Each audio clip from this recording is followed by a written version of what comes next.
tu n'es pas encore marié, tu vis avec quelqu'un, dans un même toit, comme étant mari et femme. Si je dois dire aujourd'hui, tu n'entreras pas. Je le répète, l'autre avance.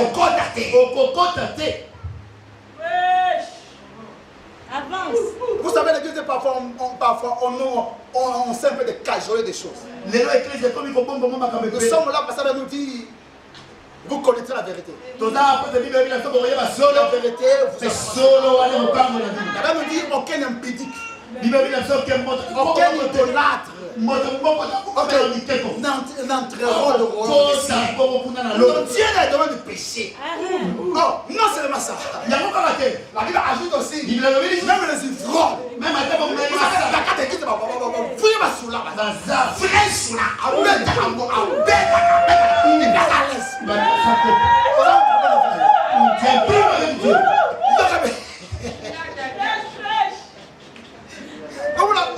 confusion aujourd'hui. Je donc la confusion dans l'église. La fumée du chambre, il vient à l'église. Vous savez, le noir là. Vous voyez que tu es un enfant de Dieu. C'est une mais tu es une fraude. Donc, tu prends maintenant.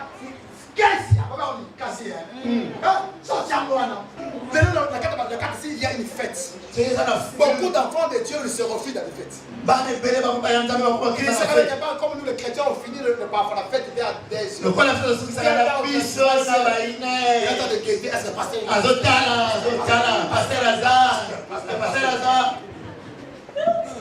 Comme pasteur dit,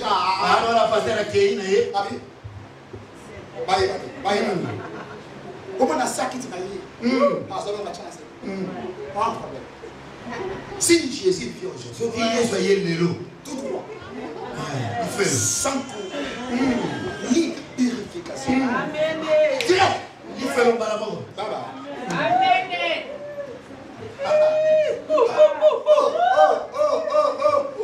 Il avait continué.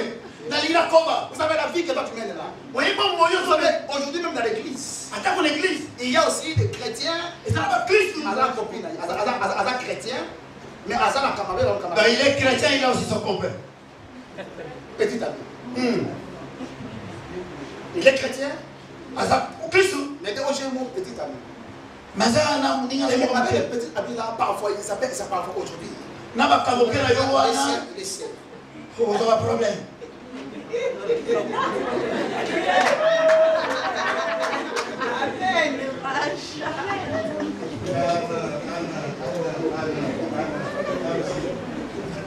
Vous savez, il y a beaucoup de gens parfois qui mariés. Il est engagé avec une personne par Facebook. Et son mari le connaît. Il le connaît. Mais ils ont des relations. Il y a seulement pour qui s'appelle là. Il y a d'autres gens qui ont le rapport sur Internet. Vous savez les choses. Vous voyez que c'est l'acteur de Facebook, c'était un homme. Vous voyez que Moutou a salé Facebook. Moi, je n'interdis pas le Facebook. Je n'interdis pas. C'est important que vous essayiez de connecter par les gens. Mais il faut avoir, il faut bien définir le but. Et c'est de nous y aller.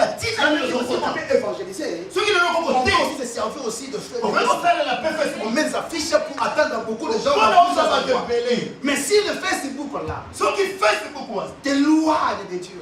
Et donc, comme ils sont introduits dans le péché, aujourd'hui, prends décision. Amen. Prends décision. Je le répète, prends décision. Je remarque beaucoup de chrétiens, parfois des chrétiens mariés. Ils ne peuvent pas son mari pour se découvrir le Facebook.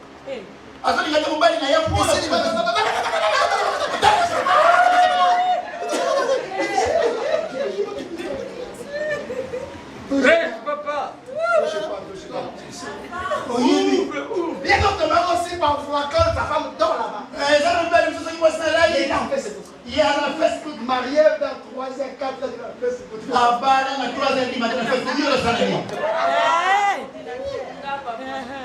Ici, on n'est pas aux États-Unis, on est à l'Europe. Ils sont dans les États-Unis, Europe. 3h du matin, tu n'as jamais été au travail, mais tu étais dans la maison. 3h du matin, ils ont allé dans le salon de Facebook. Le temps de prier, tu n'as pas le temps. Lire la parole, mais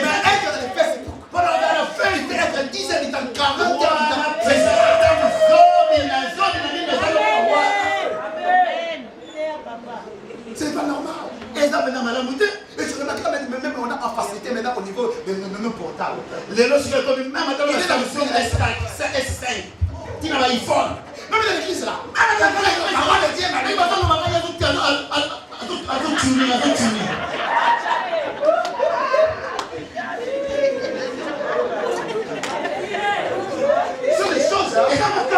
mais quand tu vis la piété, quand tu viens de l'église, tu vas être connecté avec Dieu. Beaucoup de chrétiens viennent dans l'église. Alors donc en plein de culte. Alors critiquer en plein de culte. Regarde. Et quand nous venons ici, c'est pour rencontrer quelqu'un. C'est pour passer par la voie.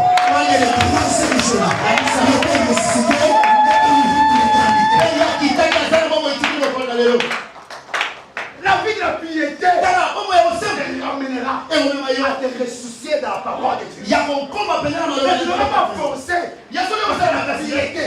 Tu seras aller à la parole de Dieu. On remarquera beaucoup de chrétiens. La tête, il y a beaucoup de choses. La vie des gens dans sa tête. Critiquer dans sa tête. Insulter dans la tête. Et calomnier dans sa tête. Mais dis maintenant un verset biblique. On va dire Jean 3,16. Il va commencer au Genèse.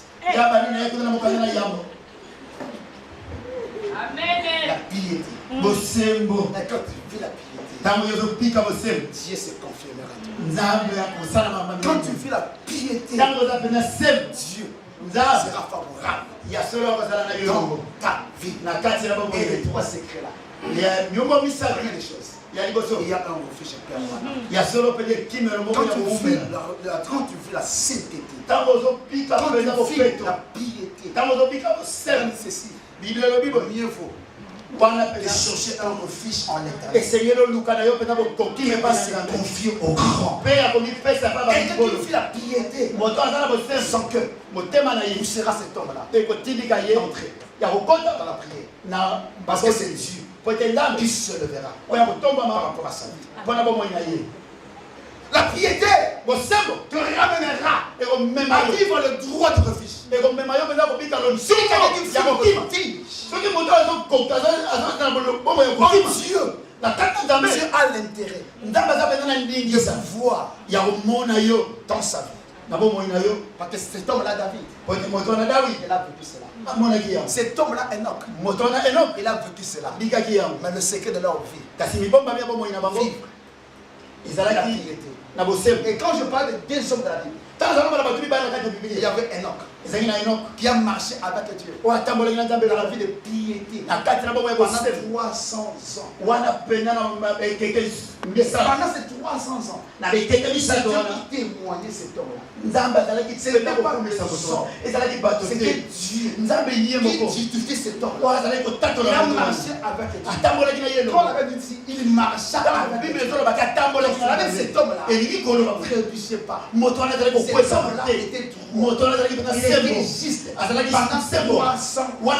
juste pendant 300 ans.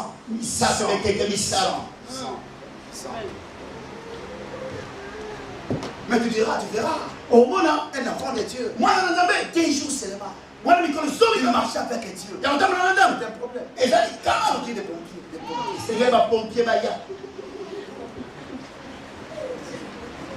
Ça, c'est un.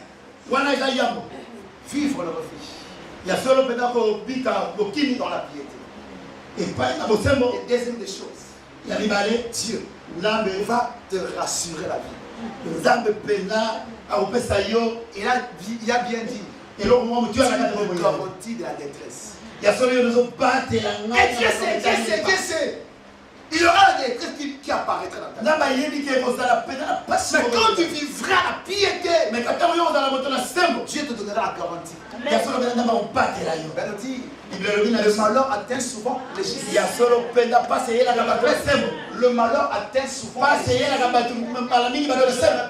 Le malheur atteint souvent le juste. L'éternel l'en délivre toujours. Si toi, tu vis la piété dans ta détresse, Dieu se lèvera. Vous savez, l'église de Dieu, quand tu n'arriveras pas à te décider, c'est difficile. Et ça passe de vivre la main de Dieu. Pourquoi je dis ça? Même ceci, Dieu pour Dieu dans l'homme. Le vouloir. Et le faire. C'est là son bon plaisir. Il y a le vouloir. Cela veut dire la volonté. Cela veut dire le désir. Donc cela veut dire craindre Dieu. Il y a une question de la volonté. Si tu veux craindre Dieu, tu le feras. Si tu ne le veux pas bien aimer, tu resteras aussi comme ça. Écoutez l'église de Dieu. Tu entres dans un magasin. Écoutez. Vous savez, parfois, Dieu peut permettre une tentation. Mais il ne permet aucune tentation au-delà.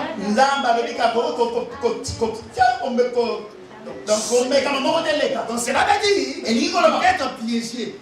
Dieu, ta piété. Il ne permettra pas. Alléluia. Amen. Oh, alléluia. Amen. Oh, alléluia. Amen. Vous avez un problème. Bien aimé, le problème de péché, c'est un problème. Pour prêcher, c'est là. Pour préparer le chemin. Pour la tombe, c'est là. Pour la zéla Nicolo. Oh, alléluia. Amen. Oh, alléluia. Amen. Si tu es fiancé, il y a un principe. Et ça peut être un délit, ça m'a dit. Crainte. Et vers le mariage. Je le répète. Crainte. Jusqu'au mariage. Les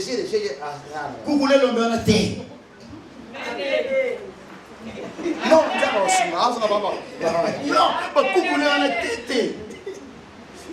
vous savez l'église de Dieu. Tout ce que tu permettras avant ton mariage. Tu en subiras les conséquences. Dans le mariage. Dieu est Dieu. Et le restera. Et je le répète. Dieu est Dieu. Et il restera.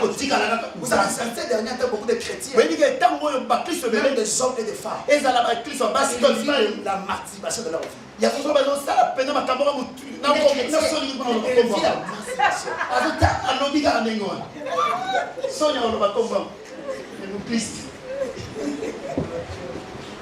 d'autres gens, ils font ça dans la bouche. Donc, il faut ça dans l'homme.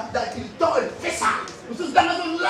C'est un péché. Vous savez, le péché au préalable, ça commande dans la pensée. Tu n'as pas encore commis là. Tu commences à penser. Et automatiquement, tu as commis le péché.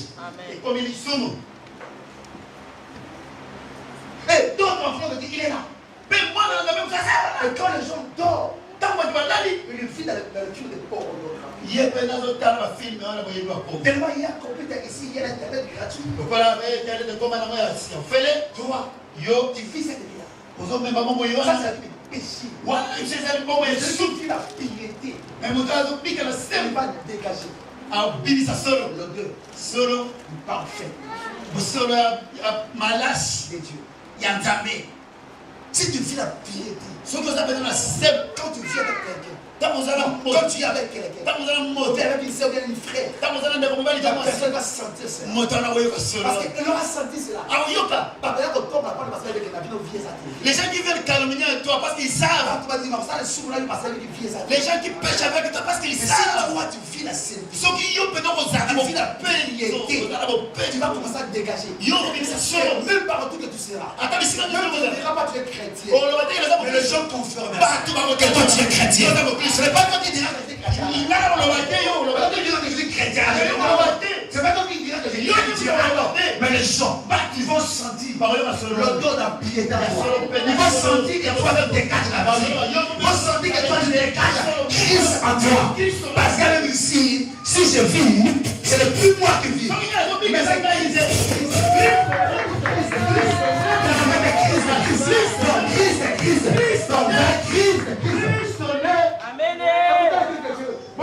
Les gens disent que moi je suis chrétien. Non. C'est pas un slogan. Être chrétien. Vivre en Christ. Vivre en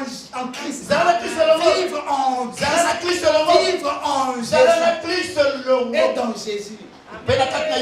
On a découvert le premier chrétien de l'église primitive. C'est par rapport à la piété. Par rapport à l'intégrité, par rapport à leur vie droit, parce que ce sont eux qui ont dégagé l'image de Christ. Mais le péché, tu ne peux pas identifier Christ en toi. Mais dans la piété, les gens découvrira ton Jésus. Raison pour laquelle, si tu vis la piété, les gens vont découvrir le véritable Christ en toi.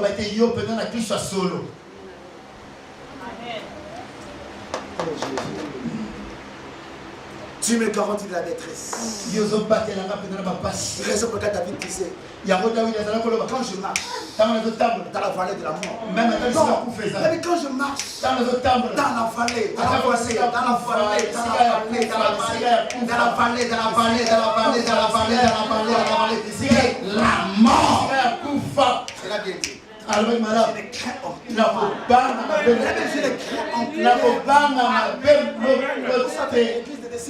Si tu ne mènes pas une vie d'impiété, les sorciers veulent te manger. Si toi tu mets une vie de péché, un sorcier, il peut te bouffer.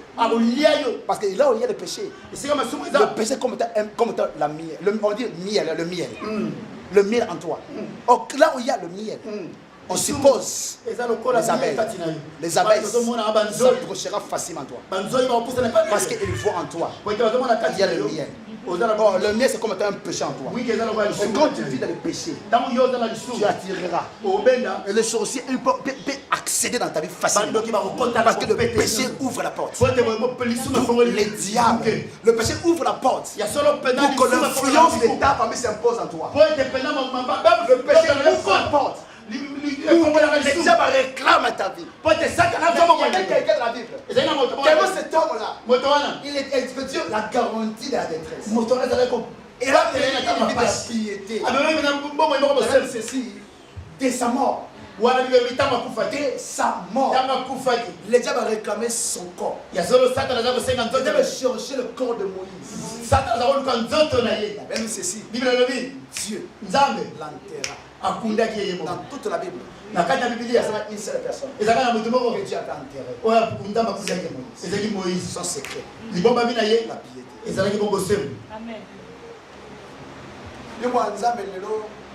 Toi, tu es un enfant de Dieu. Si toi tu ne crains pas Dieu, les sorciers vont jouer cette vie. Moi, non.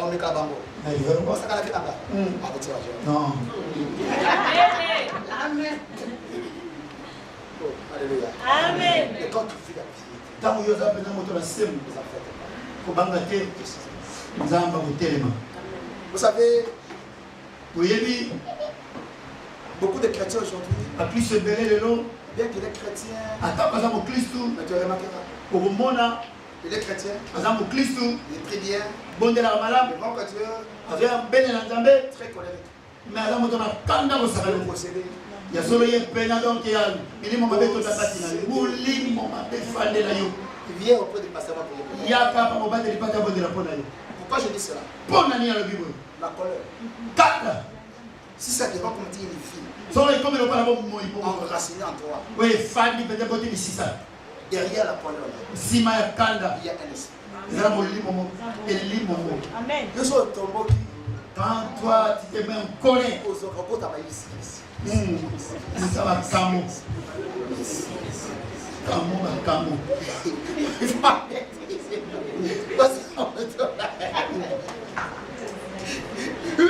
Mais le frère, elle s'est fâchée, tu vois, frère, Abimisi Missou, Abimisi Banzaka, Abimisi Makofi.